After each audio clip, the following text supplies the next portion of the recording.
Thank you, everyone, and welcome to our webinar on the ABCs of Comprehensive K-12 School Commercial Tobacco Policies. I'm Colin Welker, a policy analyst, and I'm joined today by Rachel Callanan, a senior staff attorney, and we both work here at the Public Health Law Center on the commercial tobacco team. Here's a quick look at the rest of the commercial tobacco team at the center, and we're located in St. Paul, Minnesota at the Mitchell-Hamlin School of Law, which is located on the lands of the Dakota people. Public Health Law Center provides free legal technical assistance across the United States. Our legal TA includes research, publications, in-person trainings, and webinars like today's. We assist communities with policy development, such as our model K-12 school policy, which we'll discuss today. We can review local policies and provide sample language to achieve public health best practices. Our attorneys do not provide direct representation, and the center does not lobby. Today, we'll be using the term commercial tobacco, and you'll see that term commercial tobacco frequently used in the Public Health Law Center's resources. There are important cultural considerations and traditional practices to consider when forming commercial tobacco control policies, and we want to ensure we are keeping the integrity of traditional tobacco and respecting its use for prayer, offering, or ceremony. And we really try to respect these important differences in the way these products are treated in our model policies and throughout our work. So for today's purposes, we'll be talking about commercial tobacco products. The work that we do here at the center is done in the consideration of advancing equity and health equity. We are committed to partnering with communities, organizations, and schools to use the power of law in a way that addresses the social determinants of health and meets the specific needs of all communities, especially those who unfairly bear a greater burden of health inequities. As shown on this infographic, equity is not achievable through a one-size-fits-all approach. So much of our presentation today centers around opportunities to strive for equity in the school setting when it comes to commercial tobacco policies. I'm going to hand it over to Rachel. Hi, Colin. Hi, everyone. This is Rachel Callanan. So I'm going to quick overview of our agenda for the webinar today. I'm going to give a very high-level overview of our Model K-12 school policy. Then next, Colin and I will talk about some important equitable approaches to enforcement and, most importantly, alternatives to suspension and expulsion. And then Colin's going to share some very specific examples of work he's done on this front, as well as examples from other school districts around the country. So I do want to emphasize that schools are truly on the front lines of addressing the vaping epidemic. And the next slide shows some of the things that schools are doing to really address the vaping epidemic and commercial tobacco use in general. So parent education, health messaging, school support, and some schools have even pursued litigation and have sued Juul, which is the primary electronic, or has been the primary electronic cigarette device maker and distributor.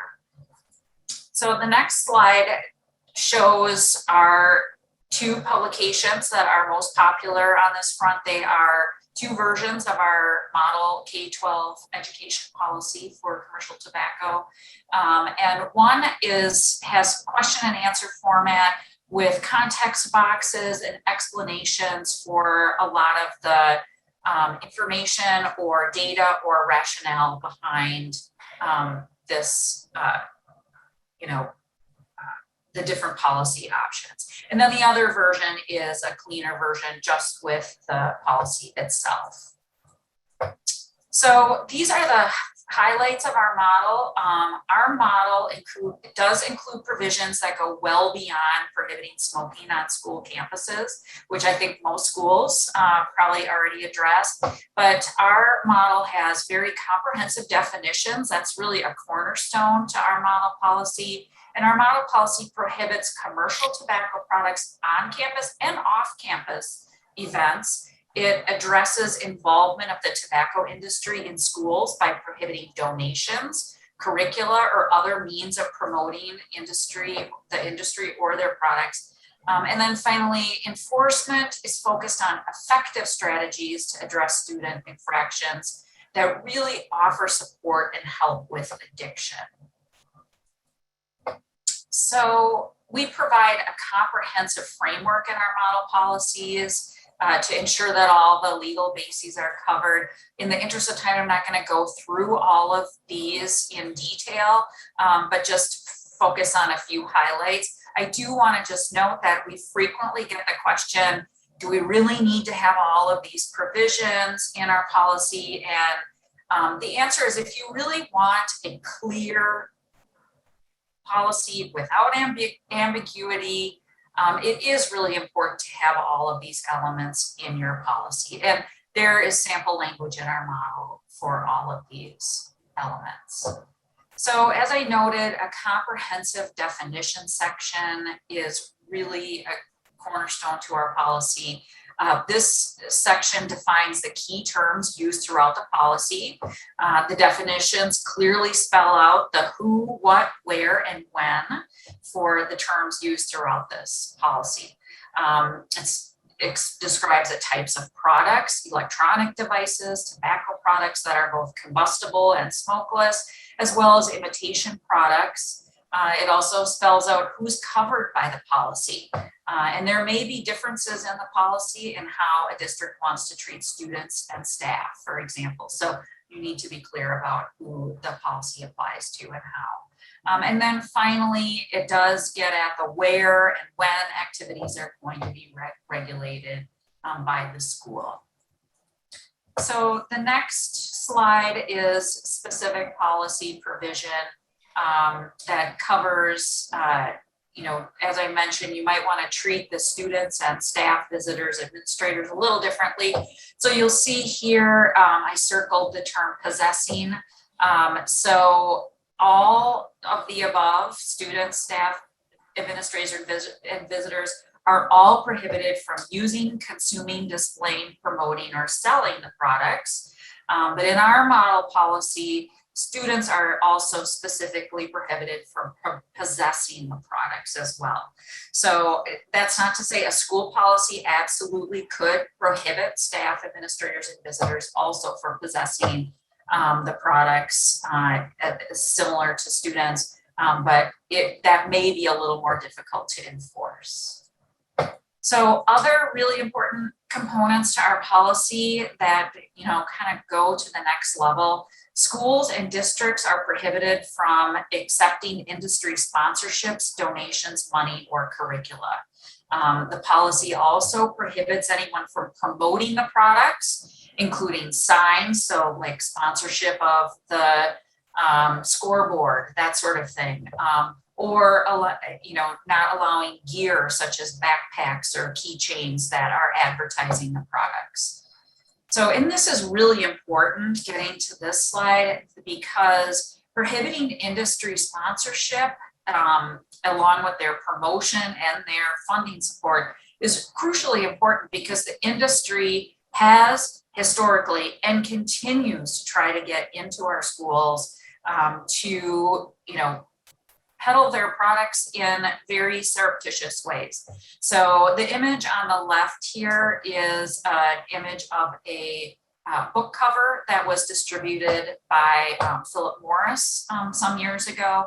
And then more recently on the right is a still image from two youths who were testifying before Congress in 2019.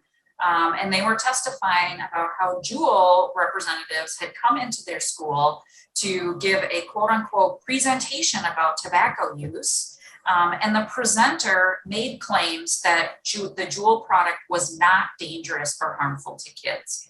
So, this was a school thinking that someone was coming in to give, an anti-tobacco message, and ended up being,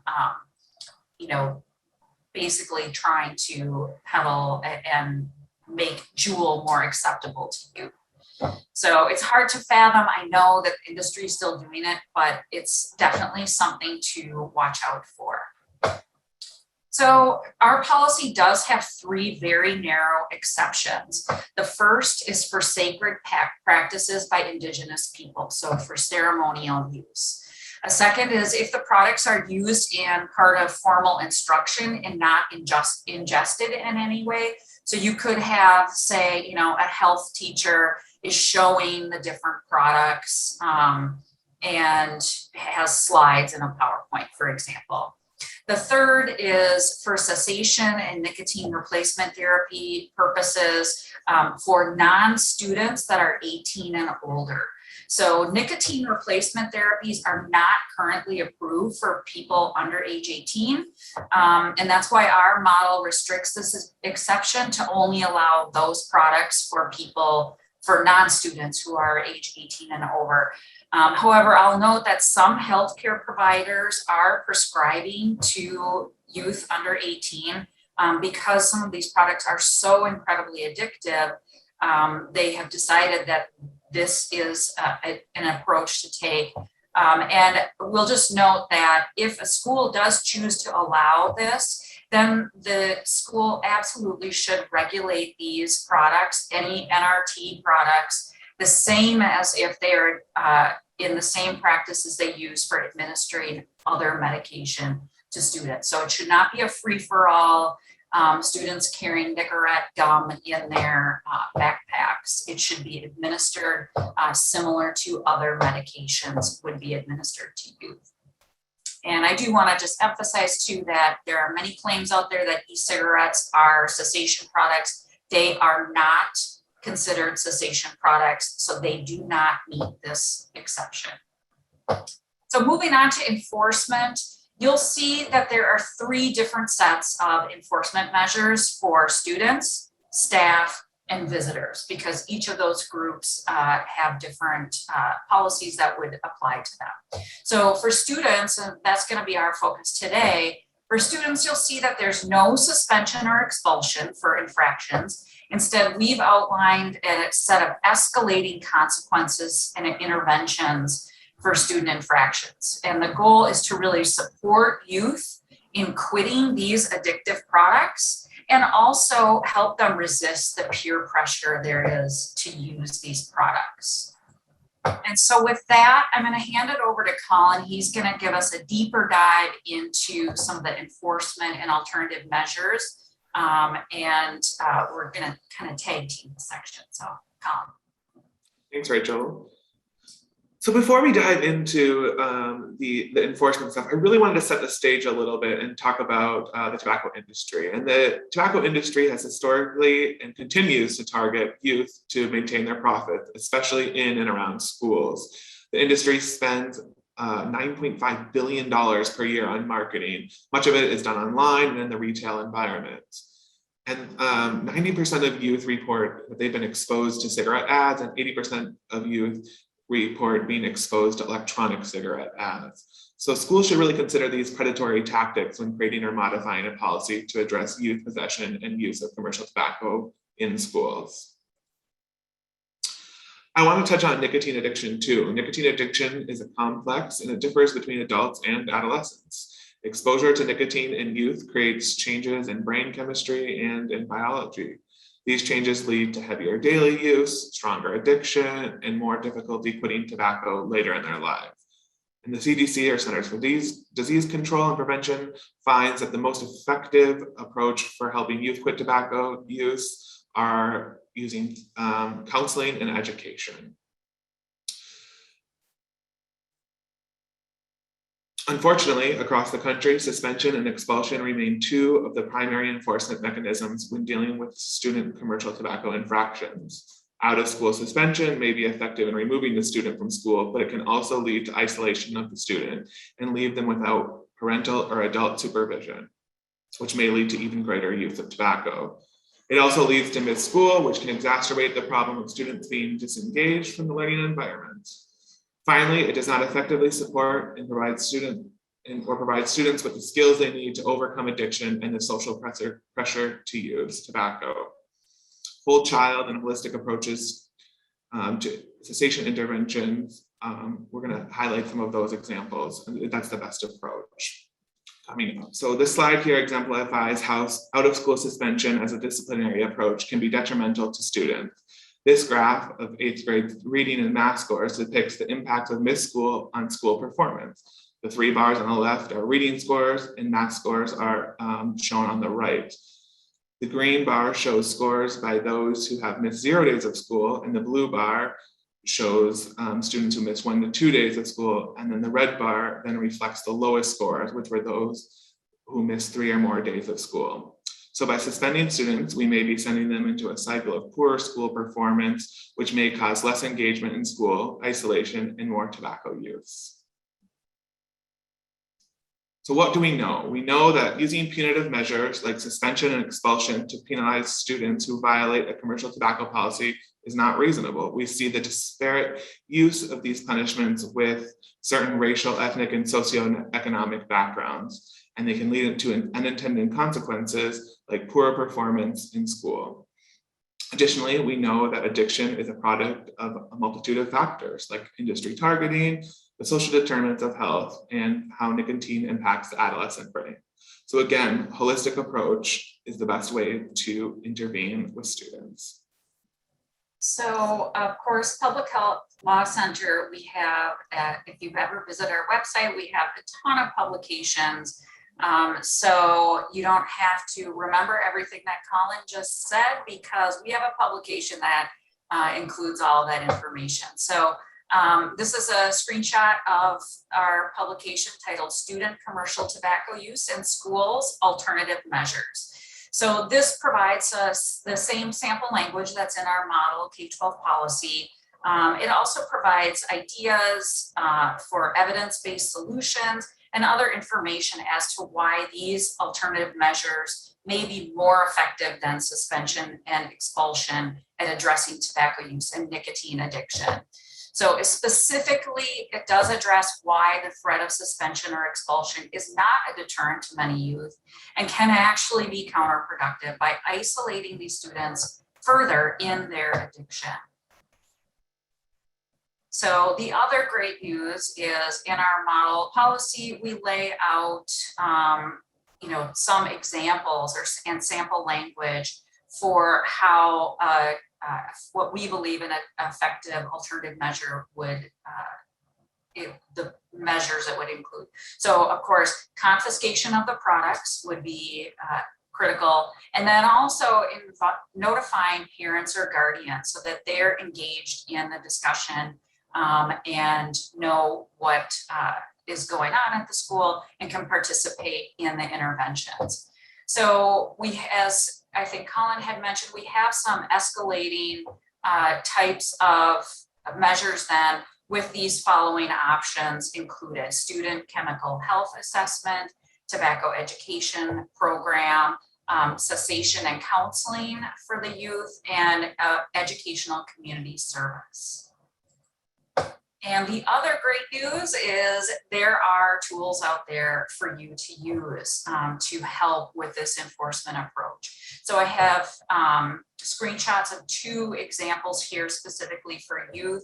The one on the right is resources that the American Lung Association has put out for assisting youth to quit use of tobacco, but also for education. And then the other on the left is the Truth Initiatives. This is quitting website, and both offer really great resources, and there are others out there as well. So a number of organizations have also been developing free and sometimes paid programming to offer alternatives to suspension and expulsion. So the one on the left here is a free resource from the American Lung Association called In Depth.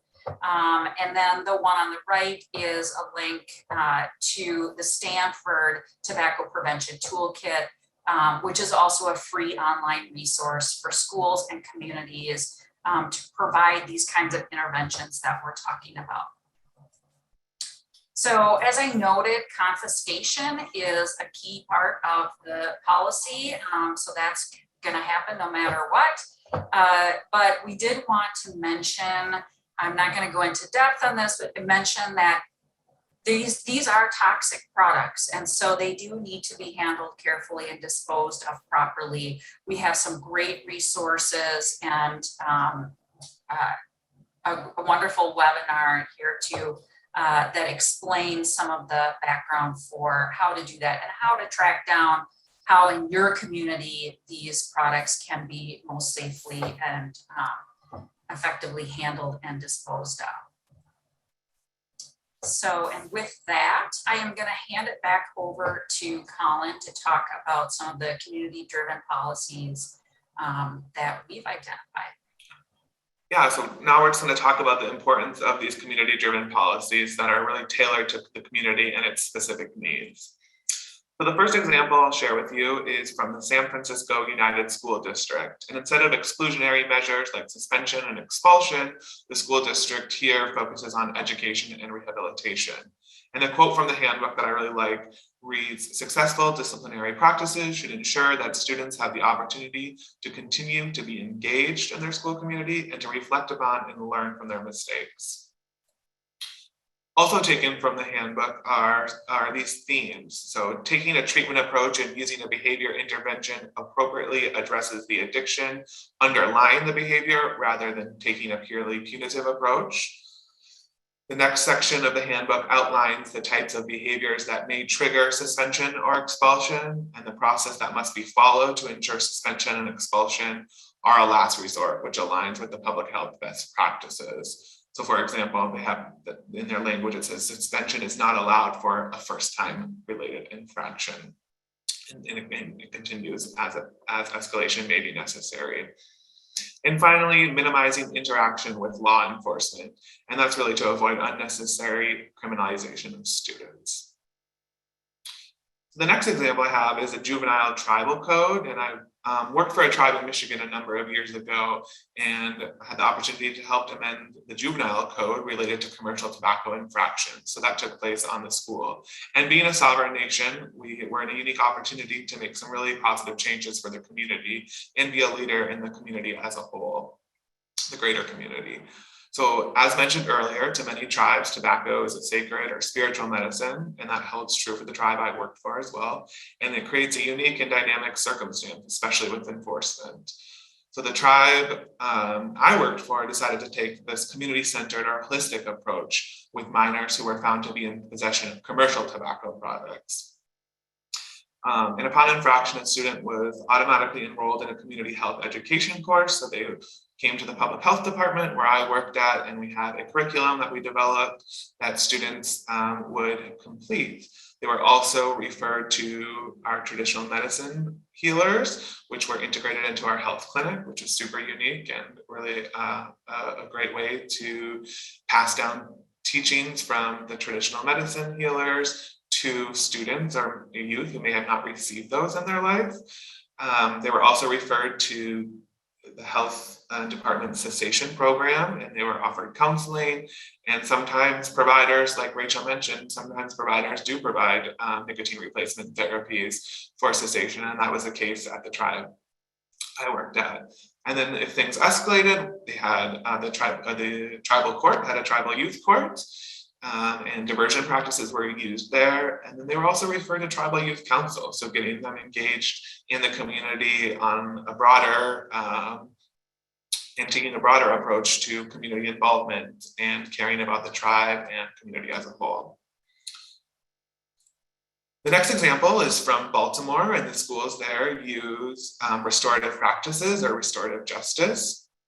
And this represents a positive step forward in helping all students learn to resolve disagreements, take ownership of their behavior, and engage in acts of empathy and forgiveness. So we say restorative justice, and while most tobacco infractions don't really include the interpersonal harm that is usually associated with restorative justice process, the following principles I'll talk about can be used to address this situation holistically, and that was what was done here in Baltimore City. So the first is attention to relationships, and that's between administrators, teachers, and students, using the tobacco or nicotine infraction as a way to show students that teachers and administrators care about their health and well-being and not just about enforcing the rules. The second is wrongdoing, recognized as opportunity for learning. So by providing alternative programming and support that focuses on education and reflection of choices made rather than punishment. And finally, the school community is involved in facilitating restoration.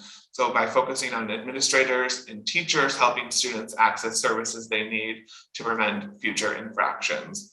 You can see by the numbers that prior to implementation, 29% of students had been suspended, which is a large number. And after 1 year, the school district says an 88% drop in suspensions was reported after they implemented restorative practices and restorative justice themes. The final example I'll share here is from Boulder County, Colorado. And here the language was developed by the Boulder County Public Health Department.